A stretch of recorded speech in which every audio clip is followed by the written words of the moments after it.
লালমনিরহাটের বোতল বাড়ি। ফ্রিকি নিউজে চলুন জেনে নেই এই সম্পর্কে। লালমনিরহাটের কালীগঞ্জের নওদাবাস গ্রামে পরিত্যক্ত বোতল দিয়ে পরিবেশ বান্ধব বাড়ি তৈরি করছেন রাশিদুল আলম ও আসমা খাতুন দম্পতি।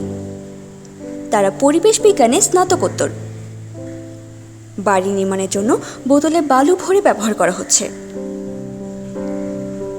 ওই বাড়ির সেপটিক ট্যাঙ্কও প্লাস্টিকের বোতল দিয়ে তৈরি।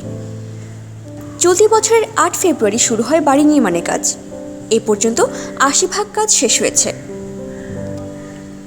বোতল বাড়িটি নির্মাণে ১ লিটার, আধা লিটার ও ২৫০ ml খালি প্লাস্টিকের ৮০,০০০ বোতল ব্যবহার করা হয়েছে। ১৭০০ বর্গফুটের বাড়িটিতে বোতল দিয়ে নির্মিত ৪টি শোবার ঘর, একটি রান্নাঘর, একটি খাবার ঘর, ২টি শৌচাগার ও একটি বারান্দা থাকবে। বাড়িটি নির্মাণে শুধু লিন্টেলে ইটের খোয়া ও রড ব্যবহার করা হয়েছে। প্লাস্টিকের